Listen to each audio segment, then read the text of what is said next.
Mystery Theater.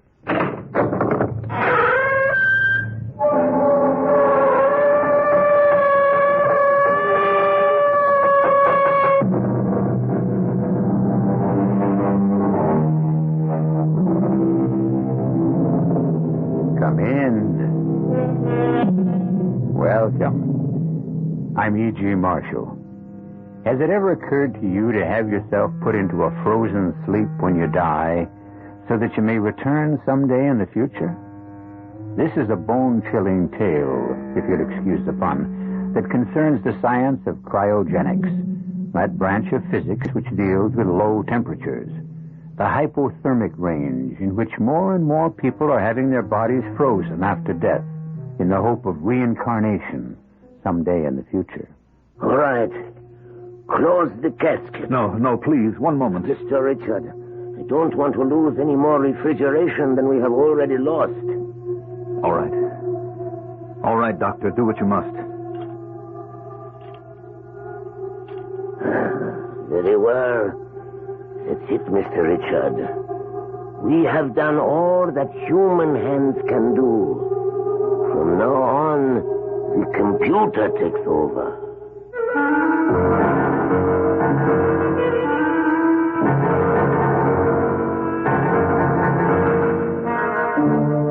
Our mystery drama, To Die Is Forever, was written especially for the Mystery Theater by Ian Martin and stars Mandel Kramer and Marion Seldes.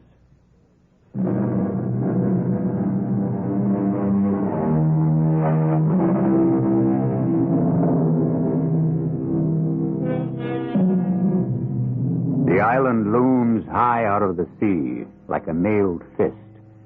Between it and the mainland, massive riptides whip the calmest sea to whitewater. Since the days of the Spanish Main, it has belonged exclusively to the Richard family, bought with the blood money and booty of 100 pirated ships.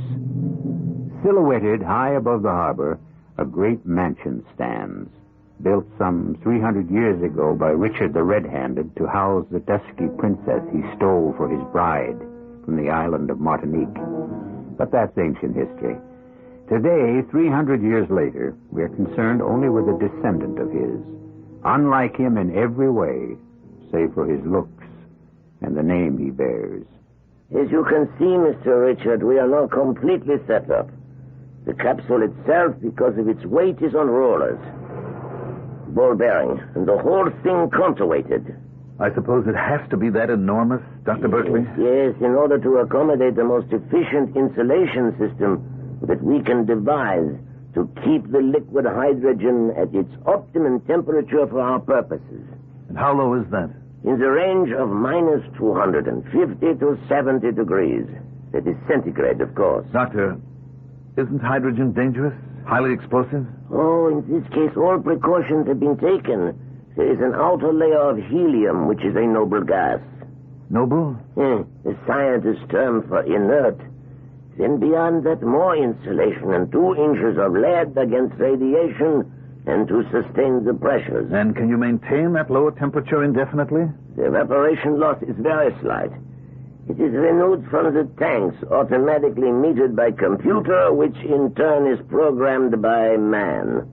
Also, there are manual controls as standby. The inside of the capsule, as you can see, is not much larger than an ordinary burial casket. The lid is also counterweighted, otherwise it would take 4 men to lift it. Of course, when it is closed, there are these lug pressure locks all around, which form a vacuum seal. And mine is exactly the same? Yes, you would like to see it? No, not necessary. I take your word for it, Doctor. What about the compressor? Also backed up. 2 others in case of any mechanical failure. That also is programmed in the computer. Doctor, running like that, how many years could one last? Excuse me, please. I was only testing the system, and since we are nowhere near the desired temperature, the compressor runs constantly. Once minus 250 has been reached, the compressor would automatically cut out like an ordinary air conditioner, and would not cut in again till the temperature rose to a thermostatically determined level. I see. Actually, it would run very little. A machine like this might operate anywhere from 100 to 1,000 years. Any more questions, Mr. Richard? No. I'm no physicist or physician, Dr. Berkeley. I leave all that up to you. Well, I can promise you, from the moment your wife is dead, she could be no safer anywhere else in the world. When my wife is dead, what a price to pay for total safety. Oh, do not think of the price now. Remember, you, with my help, are going to make her immortal. Doctor, they say I have most of the money in the world. It's an overstatement. But I have enough. If immortality can be bought, I will spend it all.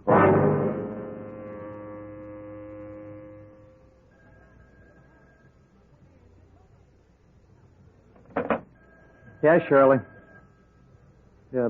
Shirley? What's that? Oh, the boss's hotline. Hello, Bill Porter, Mr. Richard. You alone, Bill? Yes, sir. All right, listen carefully. I want you to drop everything and come straight down to the island by helicopter. Red light all the way. I got you, Mr. Richard. The chopper will pick you up in the usual place. No one is to know that you're going or that you're missing. Roger. I'm going to give you the safe file combination. Are you ready? Ready, sir. Don't write it down. No, I'll remember it. 25 left, 8 right, 1 full rev plus 10 left, 6 left, 3 right. Now repeat it. 25 left, 8 right, 1 full rev, plus 10 left, 6 left, 3 right. Okay, bring all the contents. All. Can do. One more thing. I want you to bring someone with you. Who? Dr. Fleming. Maggie. Hey, has anything gone wrong with Mrs. Richards having the baby or something? Please, don't ask questions. Can you bring her? Well, I don't know, I guess, if it's important enough, but it's such short notice. Important enough. Are you two still going to be married? Well, that's the general notion. Well, maybe we can have the wedding down here. Bring enough clothes for the week. Look, Mr. Richards, me you've got. I'm committed to you all the way. Not only because you're my bread and butter, but because, well, I'm committed. Now, Maggie, I don't control unless there's something seriously wrong with her sister. Bill, tell Maggie that Felicia needs her. And tell her that this all has to be undercover. I'll explain when you get here. And for heaven's sake, do all that I've asked you to.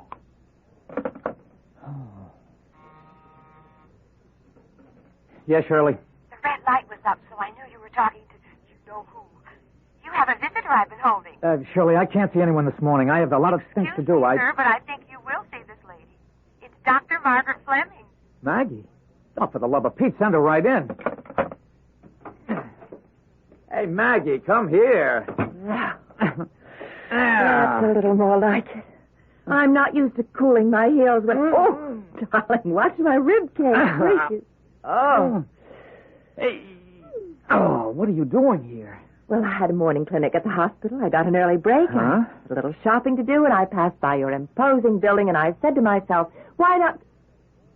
Darling, what's wrong? Come on over by the window. We have to talk.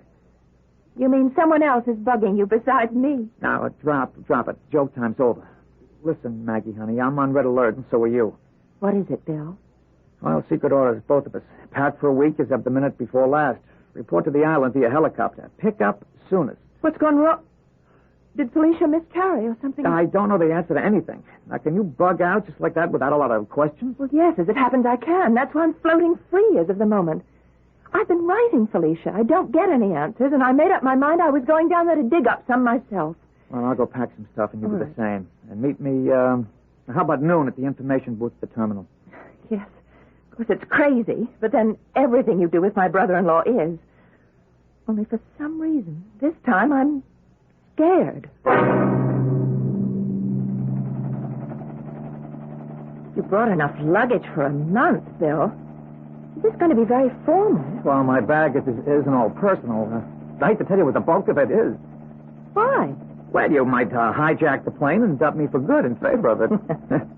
What are you talking about? Oh, I don't really know. Something big, something really way out is cooking. I don't like this trip. Neither do I. I'm worried about my sister. Well, we'll soon find out. There's the island dead ahead. We'll be dropping down on it any moment. Fasten your seatbelt, lover, and do a little praying. Why? Is it a dangerous landing? It isn't the landing that's worrying me. It's why we're making it.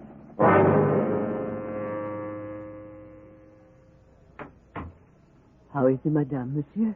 No better, Tante Marie. Oh, but no worse. At least there is no pain that we can't control as yet. If there were a God in heaven... Hush, monsieur.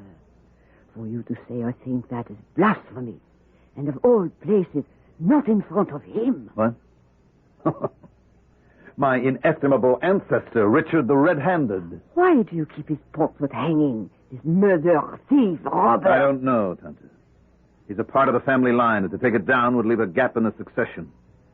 Besides, ever since I grew up on my occasional visits to the island, he was a valuable object lesson to me. Because he is your opposite. Well, certainly not in looks, especially since I grew this beard. But in his soul. This man was all depravity. A product of his times, perhaps. Did you want me for something? Oui, monsieur. The bird with the great wing approaches. It should be landing by now. Yes, I know. The pilot short waved me he was on approach. Did you send Michael to meet them at the pad? With Pierre to bring the bags. Where will they sleep? Put Maggie, Dr. Fleming, next to Mrs. Richard. And Mr. Porter next to the bedroom that I'm using now. I must go downstairs and talk to them immediately. I'm going to be blunt and waste no time. Partly because, in my view, there is none to waste, and mainly because a surgeon's knife has to be swift and sure. First, Felicia is not having a baby. What? Miscarriage? Oh, I was afraid. No, when Maggie. There never was any baby. That was just a general cover so we could disappear from view. The truth is, you must know that it is as hard for me to tell you as for you to hear. Behind the optic nerve is a melanemic tumor. A cancer that is neither operable or reversible. Oh, Lord, no. No. Does that mean... She'll be blind in a matter of days. She isn't dead before that.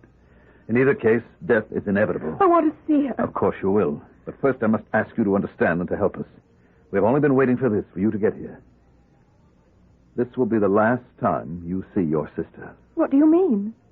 I mean that once you have said your goodbyes, and I have said mine, Felicia and I have agreed that she will be placed under radical hypothermia in suspended animation. Before she's dead? The greater her chance for recovery when she is revived in the future. By the time a cure for her condition can have been perfected, and she can be returned to life. I won't permit it. I'll have you stopped. How? Everything is ready. You're isolated on this island until I arrange to have you taken off. I warn you. If you do this, Richard, I'll have you arrested for murder. That will be rather hard to do, since once Felicia is successfully put to sleep, I shall follow her. If we die together. But if she is to wake someday, she wants as much as I do for me to be there. Now, wait a minute, Chief. You're as good as committing suicide. Not if you believe as I do. I'm only using all of my money for something worthwhile. I am buying the woman I love a piece of the future, and my right to share it with her.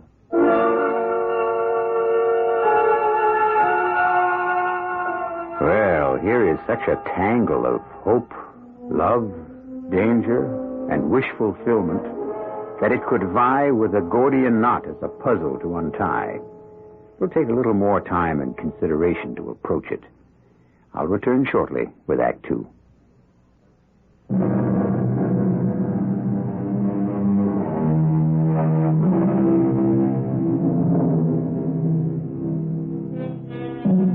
The Gordian knot, as I'm sure you will remember, was never unraveled. Alexander the Great solved the problem by simply taking his sword and slicing the knot in twain. A quick and easy remedy to a tantalizing and difficult problem. But can this one be solved as easily? I still think you must be mad, Ross. I'm sorry to hear that, Maggie, since your specialty is psychiatry. But I can assure you that you are mistaken. Even admitting some techniques have been perfected to preserve the body, there's no way to return it to full life. Not now. But within the next 50, 100 years, who knows what techniques will be devised? Say even 1,000.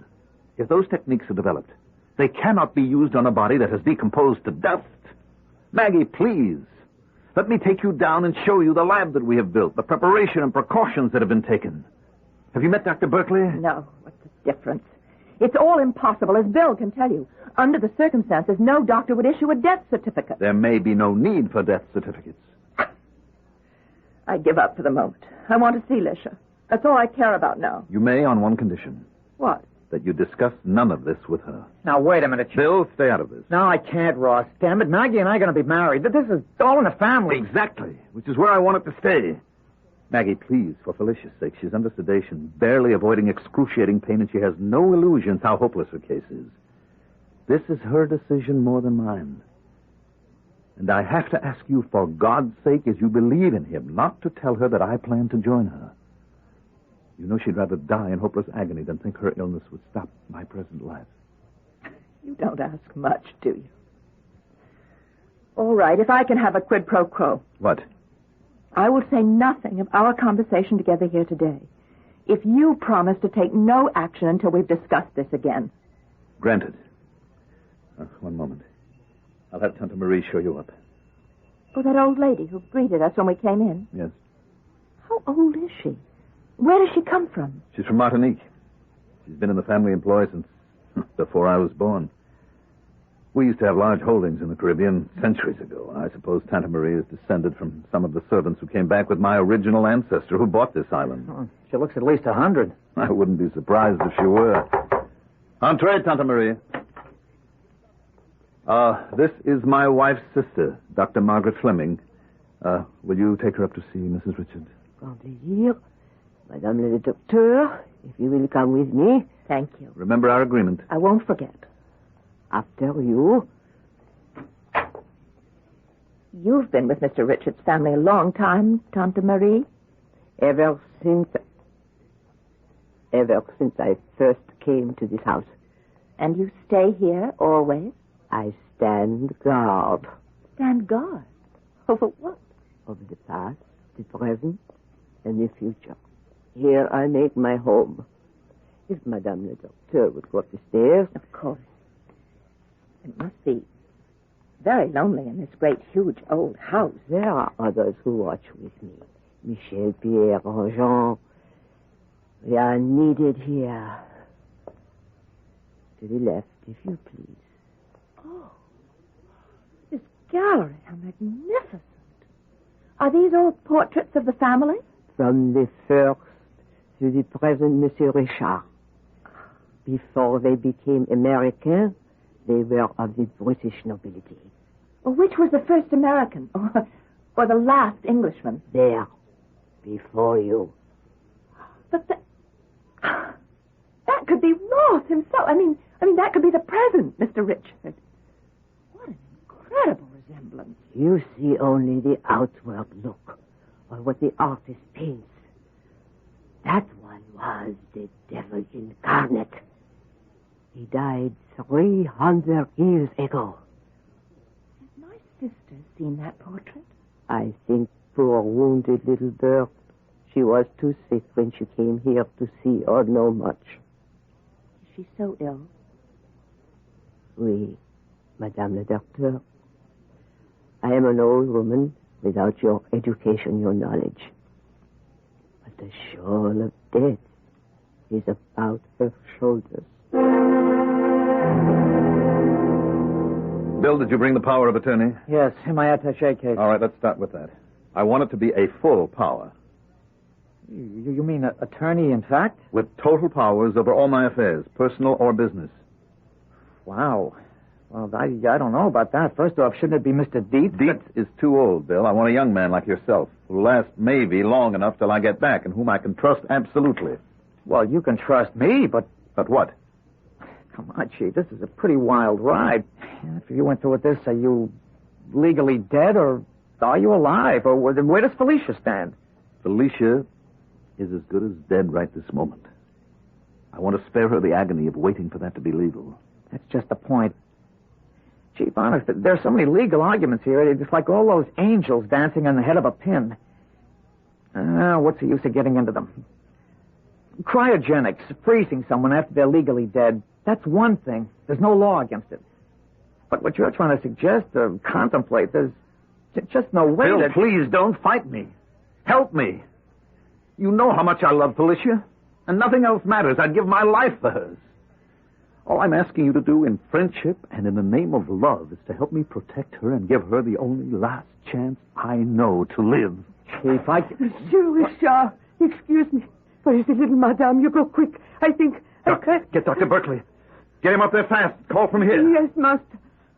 What is it, Tante Marie? The beautiful one. I'm afraid she is dead.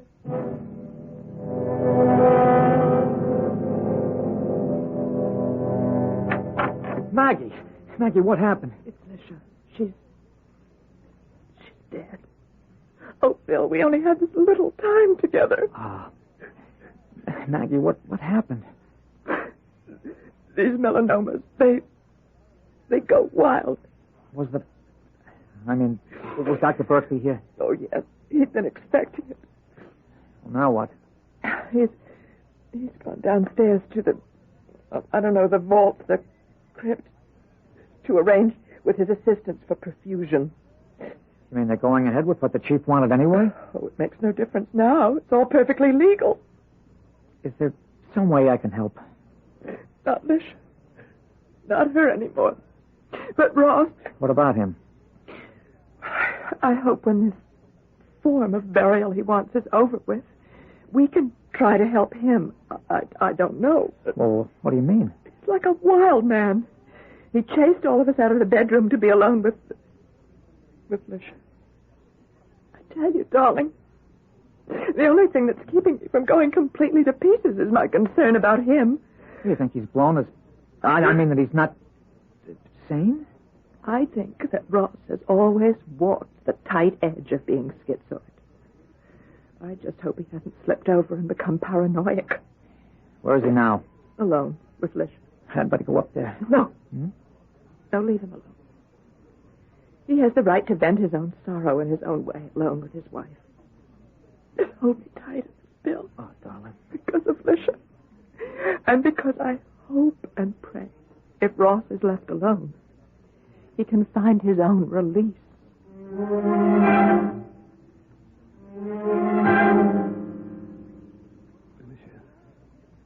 Felicia. All right, darling. The doctor says it doesn't make all that difference, dead or alive. I'll take you downstairs myself. Oh, how little you weigh.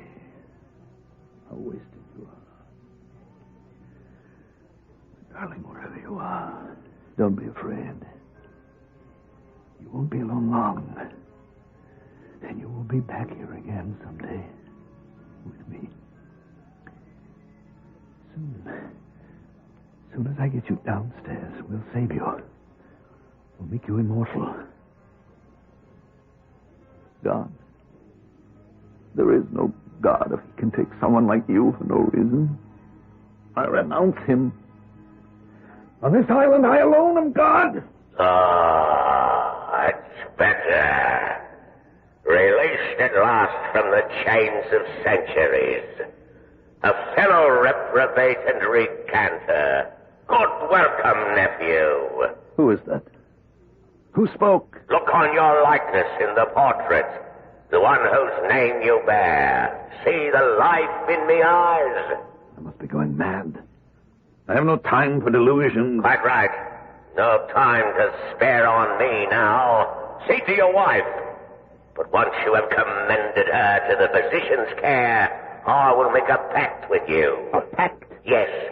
Find me where I lie in the tomb, and in return for my rebirth, my life again, I will give you the secret of all life.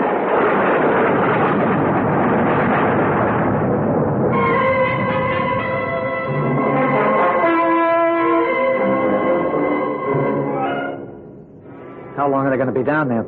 It's a long process. I don't understand. The blood has to be removed and stored.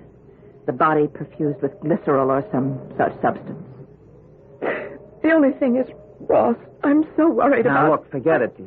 His affairs are all in order. Just to set your mind at rest, I'll check them out, okay? All right. All right, good night, love. Try to get some rest.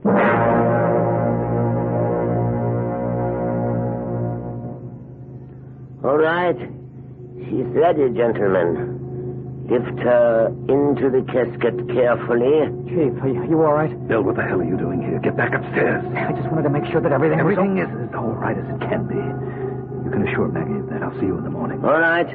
Close the casket. Now, please, one moment. Mr. Richards, I don't want to lose any more refrigeration than we have already lost. All right. All right, do what you must. Close the lid. Very well. That's it, Mr. Richard. We have done all that human hands can do. From now on, the computer takes over. All right. Then get out of here. All of you. I want to be alone with my wife.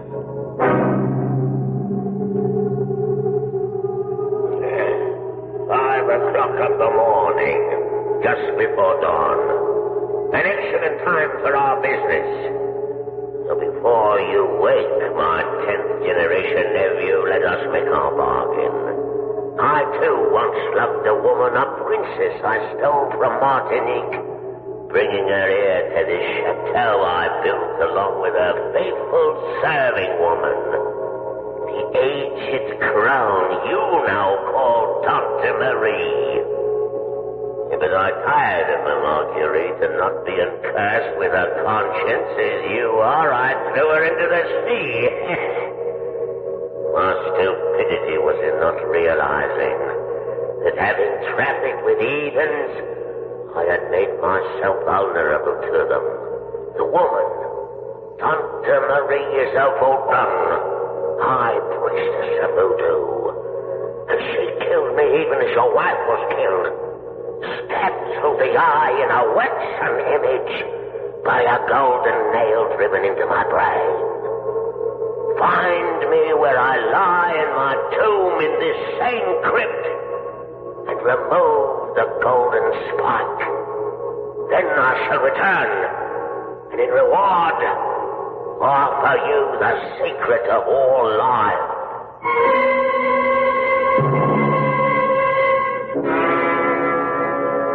Ross Richards searches the shelves and niches of the crypt that stretches into the shadows. At length he finds a casket, and smearing away the dust, reads, Sir Ross Richard, he that was called the Red-Handed. With an effort, he opens the ancient coffin. In the bottom of it lies no evidence of a corpse, only a small, crude figure of a waxen doll with a golden spike driven into one eye and through the brain. I shall return in a moment with Act 3.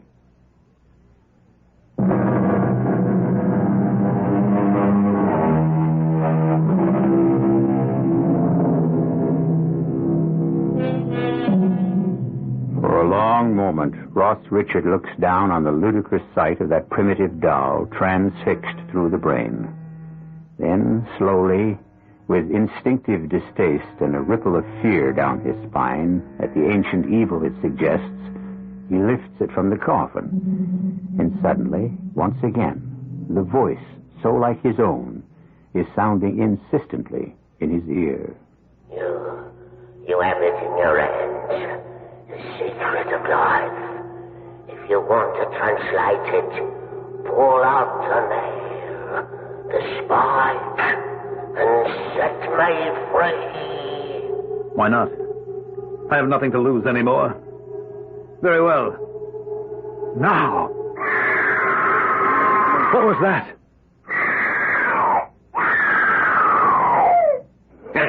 The voodoo woman. In despair that I have triumphed at last. Hey, put her aside. I will take care of her later. Now there is our pact. You have freed me. I must be going mad. I can see your shape standing before me, doublet, sword, a ghost out of the past. Reborn, but no longer ghost. You promised me the secret of all life. Yes. The more fool you to trust me. For I shall have it, not you. What do you mean?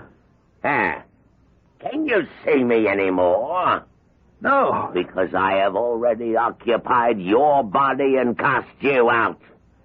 How could you have trusted me, poltroon, idiot, sentimentalist?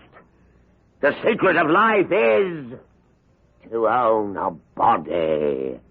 as I now own yours, leaving you to wander as I have between heaven and hell. No! God help me! You renounced God and hand yourself over to the devil. As his advocate, I claim title to your body by right. No, never! Never! Too late. This body is mine. No, I won't let you. You can't stop me. Bit of strength that I have. Chief, what is it? What's wrong? Let him alone, Bill. It's some kind of seizure. I'll handle it. I need a hypo. Darling, look there. The first cabinet, the autoclave's just beyond. Okay. What is it, darling? It's some kind of a seizure. Help me now. Okay. Roll back that right sleeve. All right, sure, Maggie. Here's the hypo. Now help me hold. I'm holding. Okay. Now. Okay. There. Should take hold in a minute. Well, what happened to him, Maggie? It's just what I was afraid of.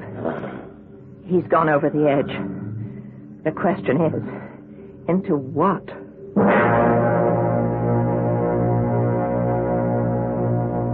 Oh, great serpent, whose head reaches high above the clouds, and whose tail is buried in the darkest deep of the seas, I command and conjure you, in the dread and dark name of voodoo, to appear before thy faithful servant in her agony and her terror, and to answer all questions in whatsoever form shall please you, so that I must know what to do with the devil man I conquered in your name 4,000 moons ago, and who now walks abroad amongst us again. Hear me, I beg you, and tell me if my time is come at last. And if not, what is my task? Tante Marie! Tante Marie! Tante Marie! The master. Master Quitch. Can you hear me? I hear you. Where are you? I do not know. In space. Nowhere. Blankness. I am cast out. Cast out from my own body. By the red-handed one. Your ancestor. Yes. He tricked me. I found the voodoo doll in his coffin, and I pulled the pin from his head. Ah! Ah! I knew it. I could feel it. His heart was torn from my own brain. So I cried aloud in pain and fear and to warn you. I heard your cry, but it was too late. Where did you leave the doll, master? And the golden nail? I don't know. In the coffin. By the coffin when his form appeared. If they are still there, I can return your soul to your body to cast out his. Find the doll before he does. Find the doll.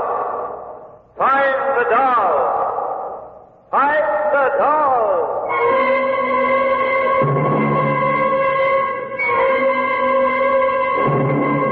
Find the doll. I've got to find the doll before... Ross, take it easy. It's all right. Huh? Who are you? Maggie? I know no Maggie. Yeah. What holds me down? Those restraining straps, Bill. He's going into convulsions. You don't understand. Tighter. You must help me. I beg you. You're all against me. Against me. If I can't find the doll, you see that I'm threatened. You see the danger. I must find the doll. The doll. The doll. Good Lord. What's wrong with him, Maggie? I don't know. I mean, I can't answer it right away, Bill. It's some sort of form of schizophrenia. Compulsion, neurosis. Except the convulsions are not classic symptoms. There may be a somatic problem, some neurological complication. I really don't know. When we got here last night, My brother-in-law told me that it was his intention to have his sister perfused and put under radical hypothermia before she died. That was his intention? Would you have done that for him, Doctor? I am an old man. The last best part of a long life has been in the study of cryogenics. I believe with all my heart that we stand on the threshold of a breakthrough. Would I have used this technique on Mrs. Richard had she been alive? I don't know. Fortunately, I did not have to face the temptation. And what about Ross himself? A young man in the full vigor of health. That is another question. For no more than any other position do I pretend to be God. But no, we are not ready for that yet, if ever. You need have no concern as long as Mr. Richard is alive. Thank you, Doctor. That's all I want to know. Come on, Bill. Right with you. We've got to get in touch with the mainland. Ross has got to be taken to a hospital with full facilities and have his condition evaluated. Where's the phone? I don't know. Probably in the study. Look, here's someone who should. Tante Marie. Oui, monsieur the doctor? We want to find a phone. That is in the master's room, where I do not know it is hidden. What's that you have in your hand? The voodoo doll the master found, and the golden nail that he took from its head. The what? The master is with the doctor. How is he? He's quite sick, Tante Marie. That's why we need the telephone, to get a helicopter here to take him to a real hospital. Hospital cannot help. His sickness is of the soul. He does not live in his own body. What? Bill. And if he doesn't, then who does? Come with me. I will show you. You don't think there could be anything to that old dame's claim about the picture? I think quite possibly there could. Keep looking for that phone. Yeah, sure. You can't be serious. I don't believe in voodoo mumbo-jumbo, but in Ross's state of mind, he might have. It could have been very real to him. You mean because he's half off the track anyway, this might have been enough to knock him all the way? Something like that. Bill, I've got it. I've got it. Where? Here, in the closet. Oh. What's the matter? No tone. Here, listen. Yeah. The line's dead. This is worse than useless. Is there any other way off this island? Well, there are boats and a channel if you can navigate it. Well, why can't you? You have to see it to believe it. Oh, there must be someone on the island who can get through besides Ross himself. Well, let's go find him.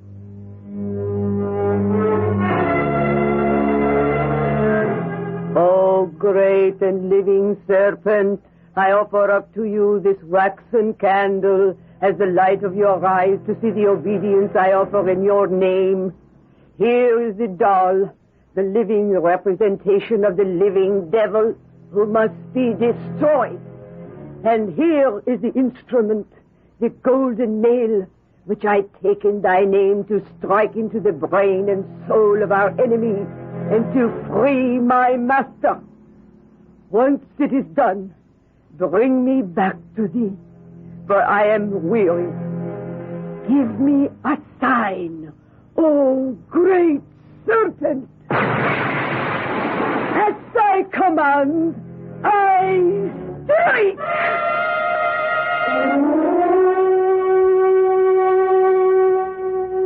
Dr. Fleming. Yes, Dr. Berkeley, what is it? I have been looking for you. Where were you? We were down at the harbor. We're trying to make arrangements to get off the island. What is it? Mr. Richard, he died suddenly in one huge convulsion. I don't know what happened. Hey, wait a minute. Anyone smell anything burning? Yes. Do you suppose the storm, It could lightning... not affect us in the catacombs. Coming from upstairs. Come on.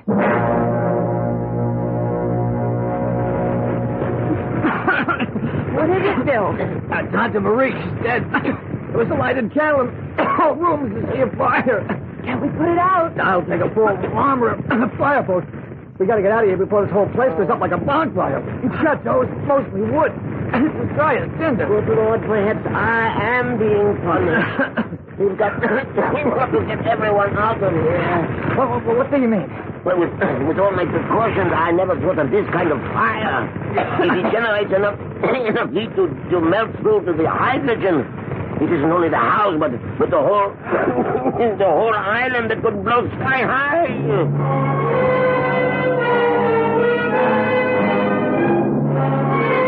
Did we get everyone off, Bill? Well, except Tante Marie and Lisha. And Ross. That's it. They wanted to make that island their grave. Mr. and Mrs. Richard, I mean. Ironic, isn't it? Instead of being frozen, they stand a better chance of being incinerated. You mean you think the hydrogen tanks?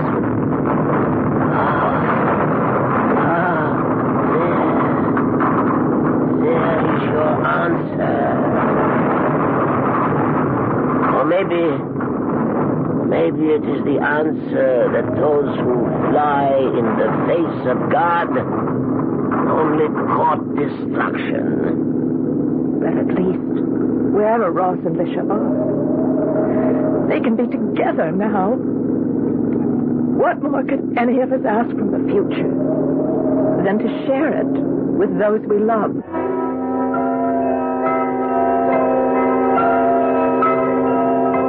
A strange, tortuous story. And one that, in spite of all the pyrotechnics, really has no ending. I can only leave you with nothing but questions. I have no answers. Is there anyone who does? I'll be back shortly.